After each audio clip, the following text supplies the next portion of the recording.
So in root modifications, mainly we have discussed with different type of modifications. Firstly, we have discussed with the storage roots, and later we have mainly discussed with the roots which are meant for respiration, and next I have explained regarding the roots which are mainly meant for the support. In support again we have discussed with the prop roots for heavy branches and stilt root for weaker branches.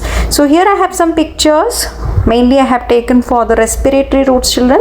So these are the respiratory roots of certain mangrove plants. So here you can see many roots. All these roots are mainly pointed, hard, sclerenchymatized roots, and these are very hard. And on these roots you can see the lenticels. Okay, so these are also corky, just like the normal roots which will show the secondary growth. Even these roots will become hard as the tissue it is mainly converted into sclerenchyma, and it will become a dead tissue. Here we have a small pores on these tissues which are mainly said to be the lenticels, which will help in respiration. We are not discussing with the respiratory roots here. We have done with the respiratory roots just to show you the pictures. You can see the pictures here. Mangrove plants, different mangrove plants. We have Pandanus, Rhizophora, Avicennia. So all these roots, if you see, they are widespread, they are present in great number, and all these are surrounded by a single plant. And these roots, if you see the structure of the roots, they are highly pointed, they are pencil like, and they are sharp, conical roots. Okay, so all these roots are spread and they are present in the vicinity of the mangroves. So this is regarding the picture of the respiratory roots. And next we'll be looking into the other modifications, and even we have some pictures for the prop roots. This is a great banyan tree that I have told you that which is 250-year-old, and it is mainly spread in 3.5 acres of land, which is seen in the botanical gardens of Howrah. Okay, so there you can see the prop roots. Many prop roots are seen. You cannot distinguish the main trunk to the prop roots here. Okay, and next we have the stilt roots, children. Stilt roots you can see in different kind of members of Graminaceae, that is maize, sorghum, sugarcane, etc. So these are some stilt roots. And even I have told you the Pandanus, it is a mangrove. It will have both prop roots as well as stilt roots. So here you can see the picture of the Pandanus, which have the multiple root caps here. Okay, so this is regarding what we have done in the last lecture. So I am mainly showing the pictures of the root modifications which we have mainly done in the last lecture or the previous video. So today we will be discussing mainly with the other modifications of the root, starting with the floating roots. So here is a picture for the floating roots, and this picture it is Gessia. It's an aquatic plant, and where you can see these floating roots. Floating roots are the ones which are mainly helping in the floating of aquatic species. Mainly the aquatic plants, they will show these floating roots. So here the floating roots, they are mainly present on the branches. So how are the branches in aquatic plant? Branches are mainly horizontally growing stems, and from these branches you have spongy roots which are erased. And why they are called as spongy roots, children? Here the roots are modified and they become aerial. So not below the water, above the water, wherever the leaves are present. Beside the leaves, you can see in the picture, beside the leaves you have the pink colored spongy roots, and these roots are mainly filled with air or gases, and that is nothing but a parenchyma tissue. It is converted into arenchyma by the storage of the gases. Okay, and below that you can see the normal adventitious roots are arising from the below, that is at the node region. You can see the leaves above, and the adventitious roots are produced from the below. Let us say there is a horizontal stem and you have many nodes, and on each node, at each node you have cluster of leaves above and adventitious roots below, and beside these leaves the roots which are produced, they are modified into spongy floating roots. They help in the flotation of the plant. And here the most important point here is, in aquatic plants generally, I have told you that the root caps are absent. What are root caps, children?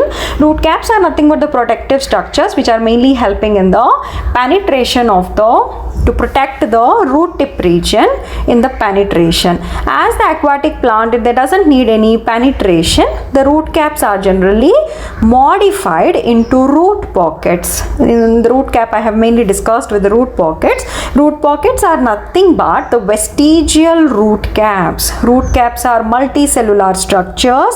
They are generally present at the tip of normal plants. But what about the aquatic plants? Aquatic plants generally, in these plants, the root caps are modified or they become rudimentary because they doesn't have any penetration function. They become rudimentary and they are converted into root pockets. If the root cap it is removed, another new root cap can be produced. But if a root pocket is removed, it cannot be replaced. It will not form any new root pocket. Okay, so this is a major difference. And coming to the root caps, children, root caps are multicellular, we have discussed, and one exception I have told you, root cap which is mainly multi-layered. It is seen in Pandanus. Okay. So root cap it is absent, and we have discussed with some of the species where the root cap is absent, that is parasitic species where the hostorial roots are seen, mainly they lack the root caps. And even the mycorrhizal roots, the roots which are associated with the fungi are said to be the mycorrhizal roots. And the parasitic species means the plants which depend upon other plants, they are said to be parasitic species. In both these type of special roots, the root caps are absent. And even we have the epiphytic roots. Epiphytic roots means there are certain plants which live on other plants. They are not attached to the soil. They are mainly called as the space parasites. They mainly occupy the larger trees for obtaining the sunlight. Okay, and such type of plants even have the roots, but they doesn't have any root caps. Okay, so mainly the root cap it is absent in parasitic species, most of the parasitic species, mycorrhizal roots and epiphytic roots. And multi-layered root cap it is mainly seen in the Pandanus. And next, another important thing, children, the prop roots which are generally seen in the plants, the prop roots, the stilt roots, the fibrous root system or the tap root system, and even the lateral roots present on the tap roots and the fibrous root, all these structures will have the root caps. You should not get confused. We have certain modified roots like stilt roots, prop roots. There I have not discussed, children. Prop roots and stilt roots even have the root caps. And again, for fibrous root, we all know the primary root will die and many fiber like roots are produced, and each fiber like root is again covered by the root cap. And tap root generally have the root cap that we have discussed. And what about the lateral roots? Lateral roots are the hairs which are mainly present on the tap root or adventitious root, and these lateral roots even have their root caps. Okay, so these are the exceptions and the most important points regarding the root caps and the root pockets. So coming to the example, so we are discussing with the floating roots here. So floating roots mainly help in the flotation of the aquatic plant, and these are seen in Gessia and Eichhornia. So here I have mainly given the picture of Gessia. So this is about the floating root. Coming to the second important specialized root, that is assimilatory root. Assimilatory root means again these roots are seen in different variety of habitats of the plants. Mainly the plants which live in aquatic or terrestrial. You can even see these assimilatory roots in epiphytic plants. Then what are assimilatory roots? Assimilation means we all know photosynthesis. So mainly the roots which will perform photosynthesis, they are said to be the assimilatory roots. Before we have discussed with the floating roots which will help in the buoyancy of the plant in water, ponds or lakes you can say. But assimilatory roots are the ones which mainly help in the photosynthesis of the plants. So aquatic species, many aquatic species you can see, mainly they have the feathery or submerged leaves, and they are very dissected in nature. In order to prevent the damage due to water currents, they have the dissected leaves. And here in certain plants even we have another adaptations, roots become photosynthetic. Then you have to know the reason why the roots are mainly performing this photosynthesis.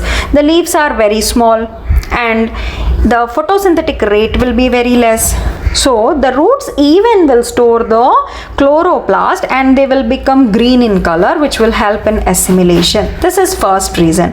And another important reason here is the absence of, or you can say the oxygen in the pond. If you see the biological oxygen demand, that is for oxygen, if you say oxygen, it is very less inside the water. So dissolved oxygen will be very less. We all know in water we have less amount of oxygen which is dissolved. So in order to obtain this oxygen, the roots will even be modified into the green structures which will help in photosynthesis. In turn it will release the oxygen. So that oxygen, it is sufficient for the root structure. So in this way, the limited oxygen supply in the ponds will mainly make these plants to produce the assimilatory roots. This is the major reason behind the production of the assimilatory roots.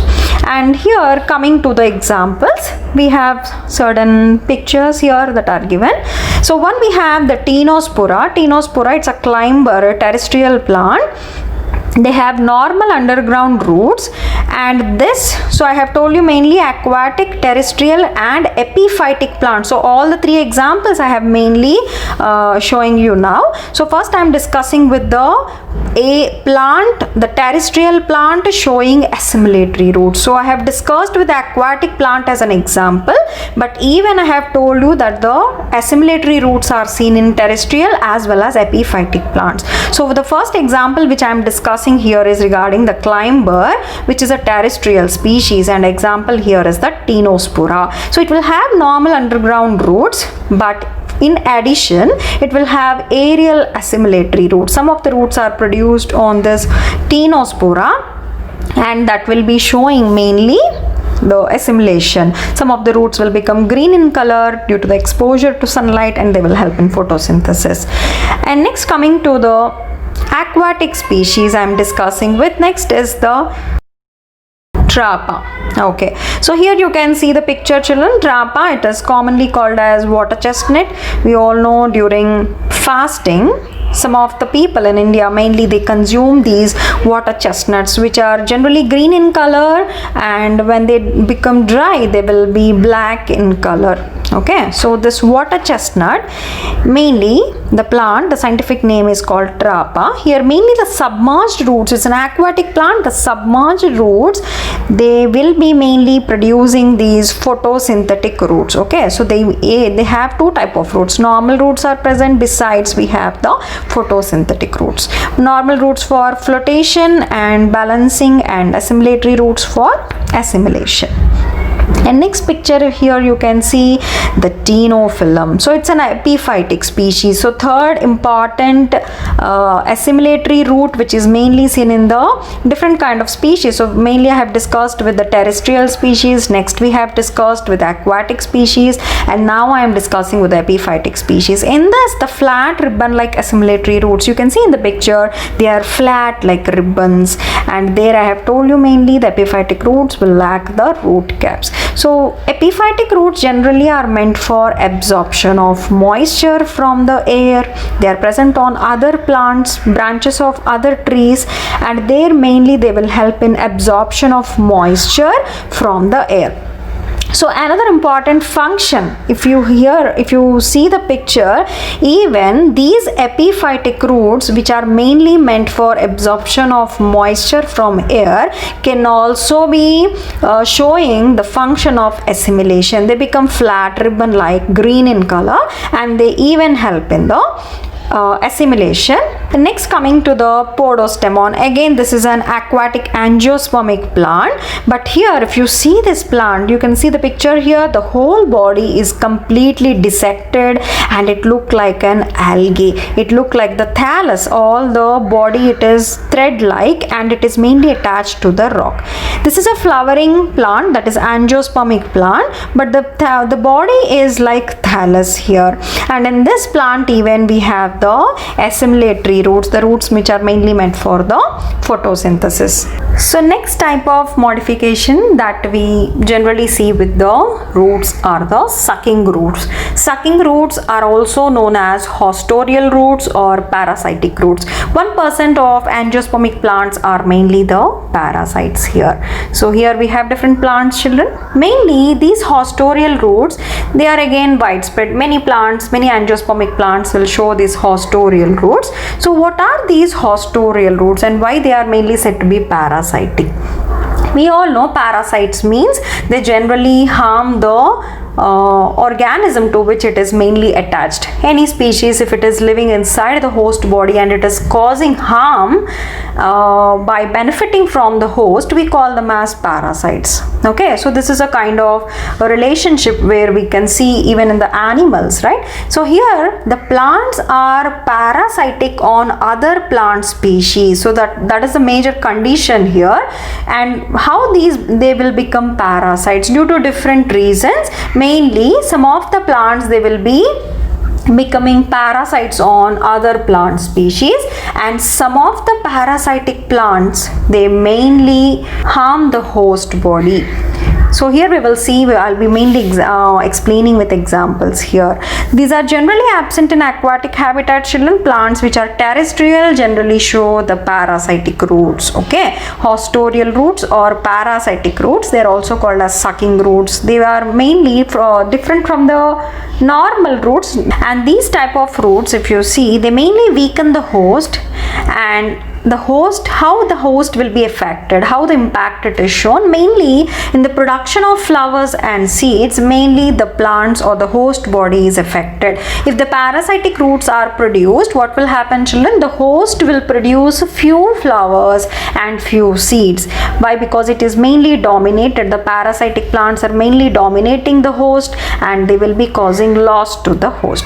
And sometimes even the host will be completely killed or eliminated with these parasitic plants, and based upon how much harm they will cause to the host plants, they are divided into 4 major categories. Here you have to understand these hostorial roots or parasitic roots, they can be produced on stem or on the root.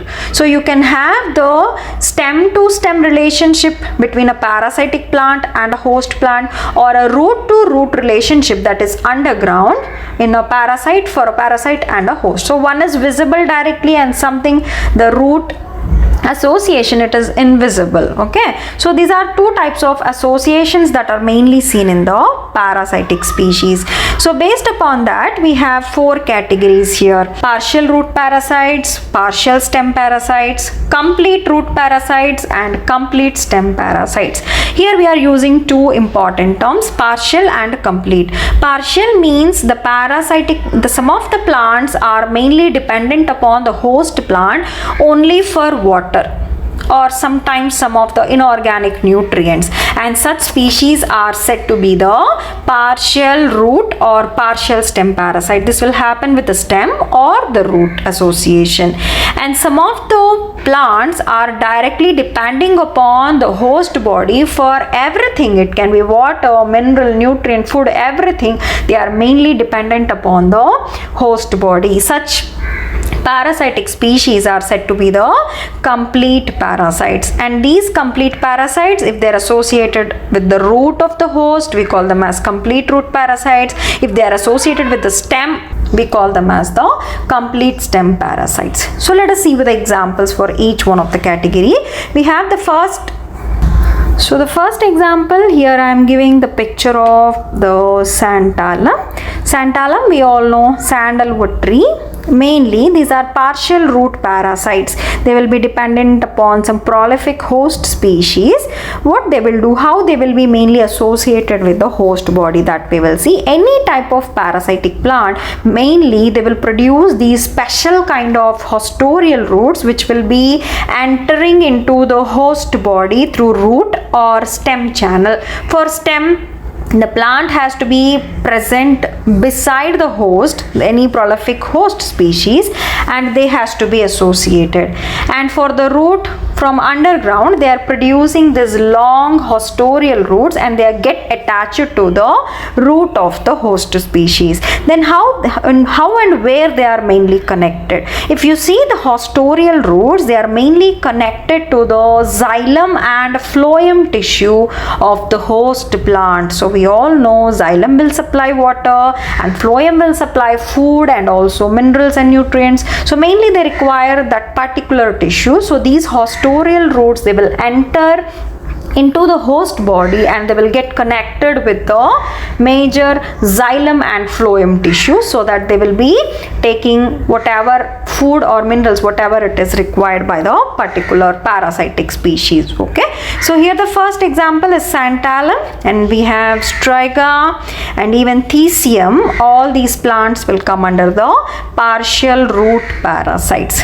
So mainly I am showing the picture of the Santalum. Economically important species, mainly this is associated with the host species which mainly help in the nitrogen fixation. They mainly depend on host for nitrogen fixation in organic nutrients and also water. And next, coming to the partial stem parasite. The same thing, partially it is dependent for water and inorganic nutrients, and in this we have two examples, children, Loranthus and Viscum. So here again I am showing you the picture of Viscum.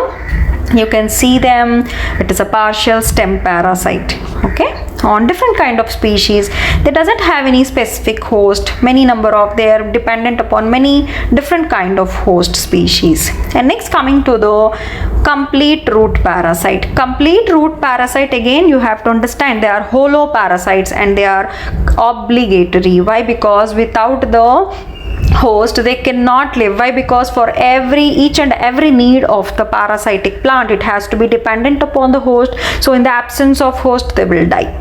Okay, so mainly here we have few examples. The first important is being Rafflesia. Rafflesia, the corpse flower, we know the biggest flower in the world is the Rafflesia. What is the longest flower, children? Longest flower, it is mainly seen in Amorphophallus, and the largest flower it is seen in the Rafflesia. But for complete root parasite, what is the example? Rafflesia. And this Rafflesia, mainly they will produce the hostorial roots in the root region and they are associated with the plant body. So here you can see the picture of Rafflesia, the flowers, and below you have the roots which are associated with the trunk of the tree. Okay, and next, coming to the complete stem parasites. Complete stem parasites, again the same case, they are hollow parasites. They are completely dependent upon the host. So here we have examples. I am mainly showing the picture of Cuscuta. So what is the major, the importance of Cuscuta I will be explaining here. Cuscuta, it is completely leafless, only the stem is present. The leafless plant is Cuscuta, and not only that, the chlorophyll, it is mainly absent. Other pigments are present, due to which it is slightly orange and yellow in color. Xanthophylls and carotenoids are present, but chlorophyll, it is mainly absent. So as they are leafless and as they lack these pigments, mainly they are completely dependent upon the host species. So here you can see the beautiful picture of the Cuscuta, which is completely interwoven inside the host body, and it is like a weed, children. If it is mainly attacking the host species, it even will eliminate the host species, and it is completely dependent on the host species for each and every requirement of that particular plant. Okay, so this is how the parasitic species are benefited, and sometimes they may cause harm here. Mainly the partial parasites, they can live, they are showing a temporary relationship, even in the absence of host they can live. But the complete parasites, they are completely dependent and they are obligatory in their relationship. They are mainly dependent upon the host body for each and every requirement. And coming to the seed dispersal here, mainly the seeds will be dispersed. Always the seeds has to be dispersed near the host, otherwise the complete parasites they cannot live. But the partial parasites they can live. Even in the absence of parasites, even the seed has germinated, they have the normal roots and they can live. But for complete parasites, they essentially require the host body after germination. Immediately after the seed is germinated, it requires the host body to obtain the nutrients and minerals. So this is the major challenge that is faced by the complete parasites. And next, coming to the another type of modification now we are talking, which is the most important one, that is the hygroscopic roots. Hygroscopic roots are also known as epiphytic roots. So name itself indicates these are mainly seen in epiphytes. Then we will be discussing with the epiphytes. Now what are epiphytes? Epiphytes are also known as space parasites. Epiphytic roots are also known as hygroscopic roots, and these special roots are formed in which kind of plants, children? Epiphytes. And these epiphytes are also known as space parasites. Why? Because these plants, epiphytes, are living on other plants, other branches of other trees, require the shelter from them. They doesn't mainly depend, or really they're not dependent upon these plants for plants for nutrients or any other thing which we have discussed before. Mainly I have told you the parasitic plants are associated with the host for different kind of requirements, but here epiphytes, they are not truly the parasites here.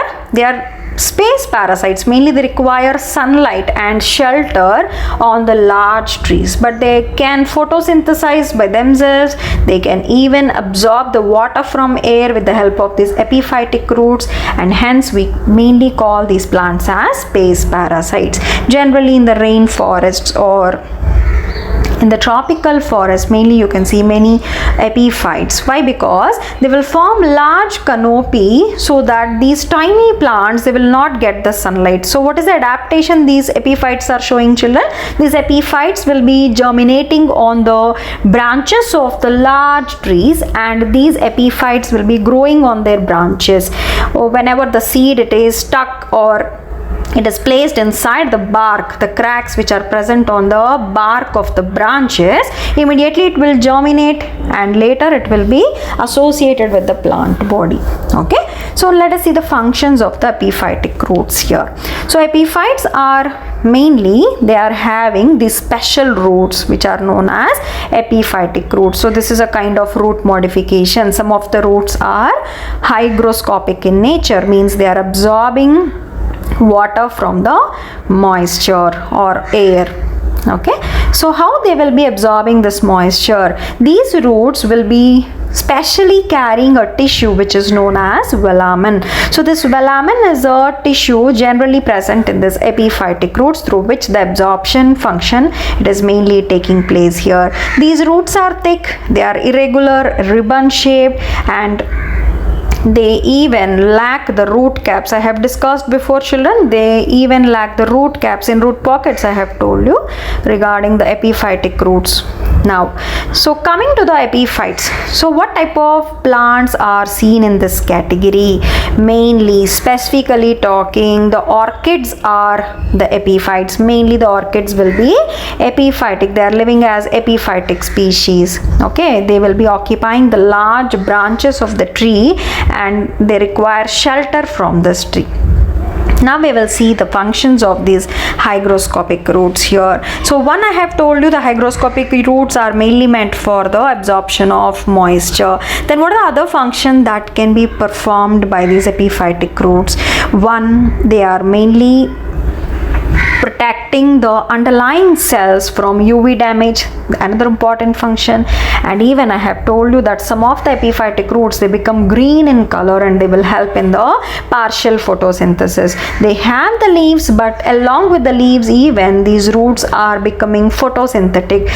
Just we have discussed with the one examples I have told you regarding Taeniophyllum. It's a epiphytic species which have the ribbon shaped roots, which are epiphytic roots. So here the same thing, there we have the versatile functions that can be seen for the epiphytic roots. The major important function being the absorption of moisture from the dew and water vapor, mainly because of the presence of velamin tissue, and secondly we have the protection for underlying cells from UV damage, and also sometimes it will be conducting the photosynthesis. Root caps and root heads are completely absent on them. This is how you can identify the epiphytic roots. Coming to the examples, I have told you mainly orchid plants are present. And now, along with this epiphytic roots, what I have told you children, these hygroscopic or epiphytic roots, they are mainly associated with the epiphytes. So now we are talking with the epiphytic plant. How a epiphyte will be present? How is an epiphyte? Epiphyte will carry hygroscopic roots along with that. Now you look into the picture which I am giving children. So this is the Vanda, the species Vanda. We have three important roots. One we have discussed, that is hygroscopic roots. Another important roots that you can see is the clinging roots, and the third important one we have is the absorbing roots. So these epiphytic plants, they have three type of roots. What are the three type of roots children? One we have discussed, that is the epiphytic roots, mainly meant for absorption, helps mainly to protect the cells from UV damage, and sometimes they will be performing photosynthesis. And second type we have clinging roots. So in order to attach to the branch of the tree, they must be having some special roots, that are clinging roots here. So clinging roots in epiphytes are mainly meant for attachment or fixation. And even you can see the third important roots, which are the absorbing roots. So even the hygroscopic roots will help in absorption, but what is the special function of these absorbing roots?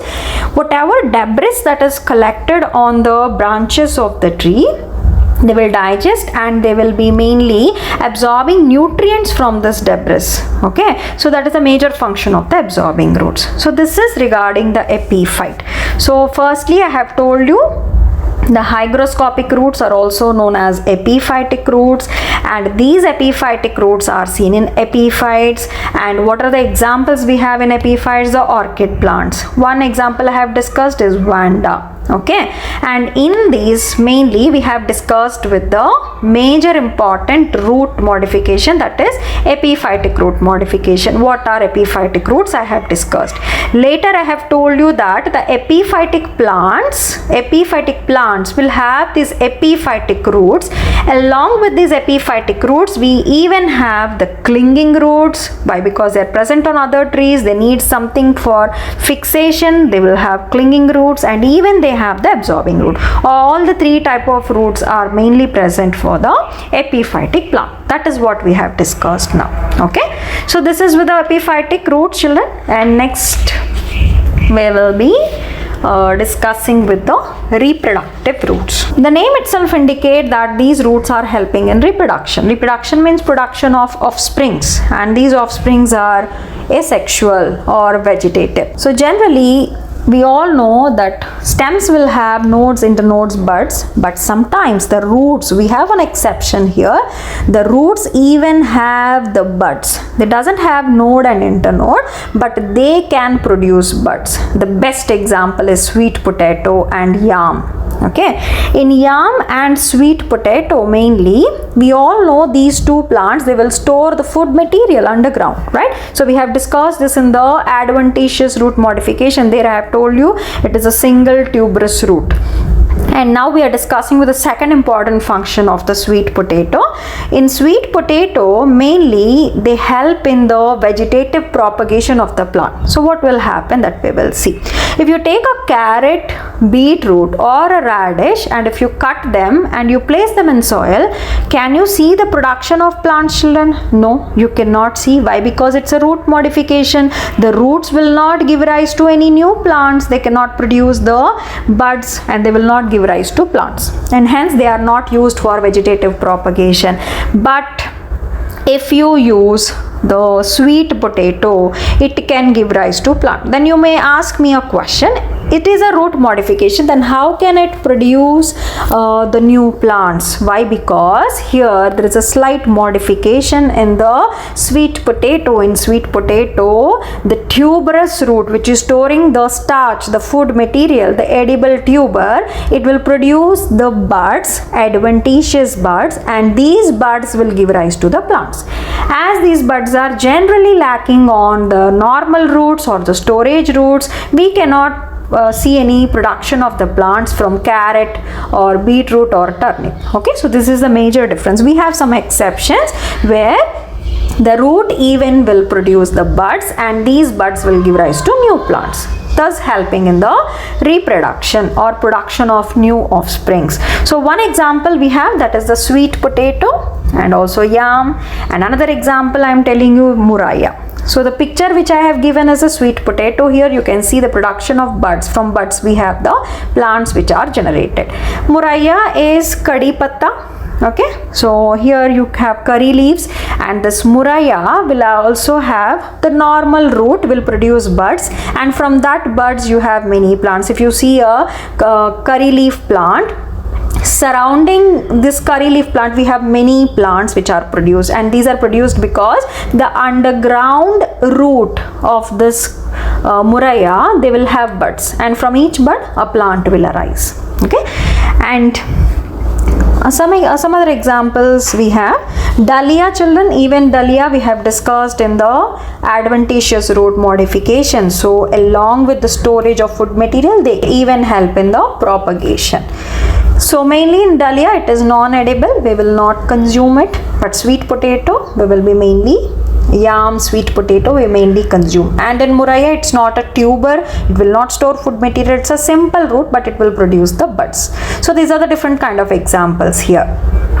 And another important thing which I want to discuss now. So we have discussed that turmeric is the curcuma longa, the turmeric plant that I have discussed. It is showing the nodulose roots. Nodulose means at the tip of root, mainly it will store the food material, which is a tuber, and it will show the nodulose appearance.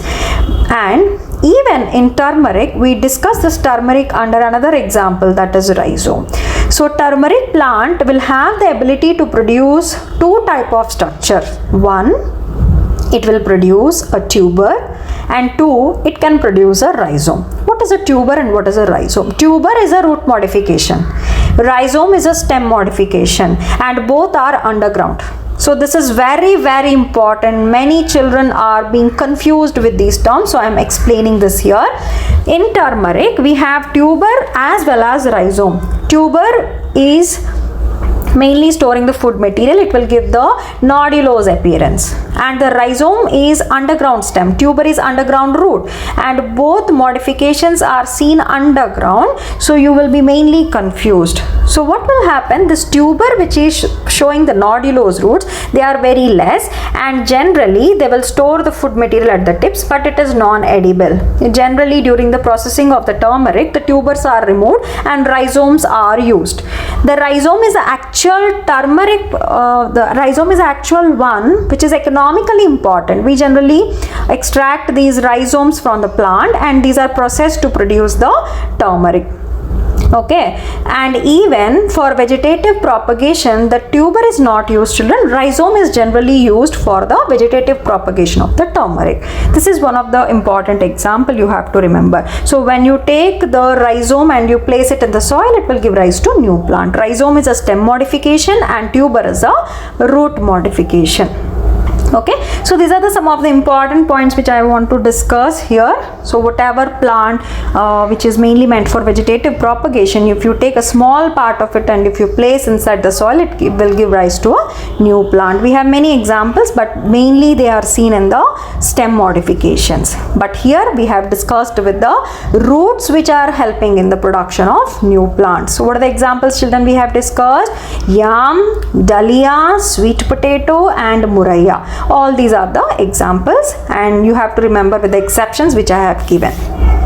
Next, Next we'll be discussing with the root thorns. What are these root thorns? Root thorns are nothing but the roots which are modified into thorn pointed conical structures which are called as thorns.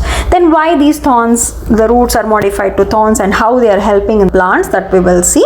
So these are the modified aerial roots. Some of the aerial roots are produced on the plant and later they will become hard structures.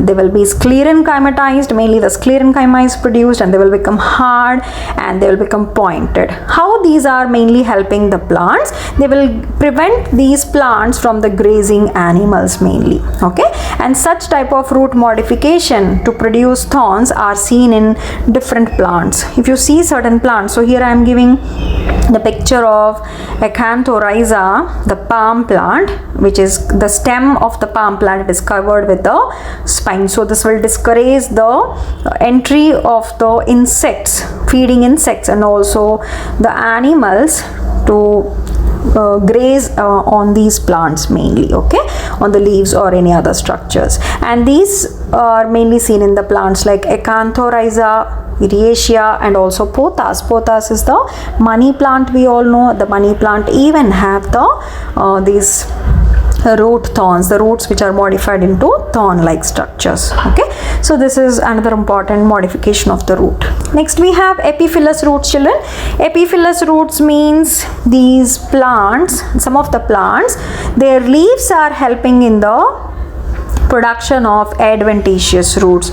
So here some of the plants, the leaves at their notches or the margins, you can see the production of adventitious roots below and the shoot system which is produced above. Okay, and if you separate these small tiny plants from the leaf margins and you place it in the soil, it will give rise to a new plant. Okay, so this is mainly meant for reproduction. Okay, epiphyllous roots are mainly meant for reproduction, same like the reproductive roots which I have discussed, where their mainly the reproductive roots will produce buds which will help in reproduction. In the same way, the epiphyllous roots, why the plant will show epiphyllous roots? Mainly for vegetative propagation. Okay, and this condition it is mainly seen in the bryophyllum. So here I am showing you the picture of the bryophyllum. You can see thousands of plants are mainly produced.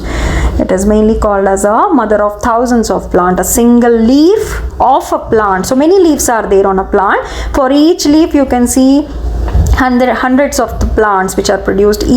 At each margin you have the production of the adventitious root below and leaves above.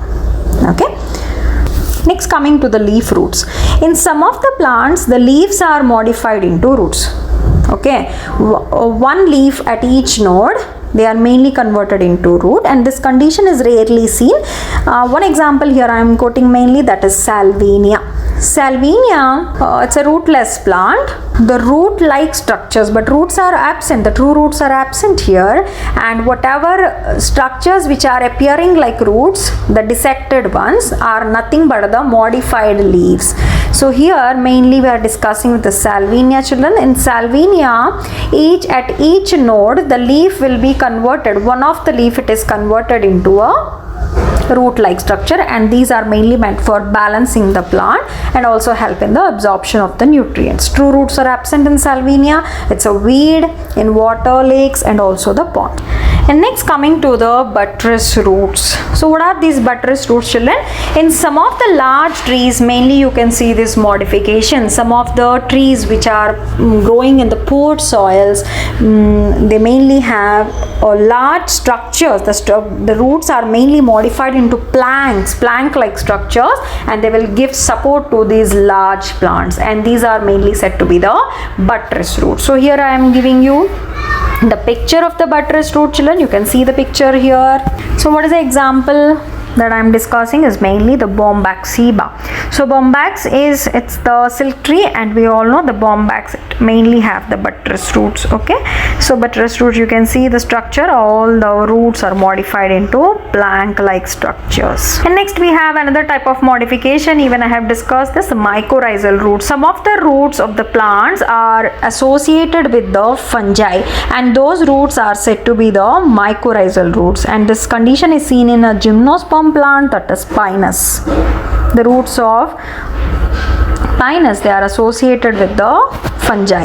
Sometimes this fungi it is present externally, which is known as ectomycorrhiza, and sometimes they will be associated with the plant body internally, which are said to be the endomycorrhiza. So in gymnosperms we'll be mainly discussing with this. And next we have the contractile roots. What are these contractile roots?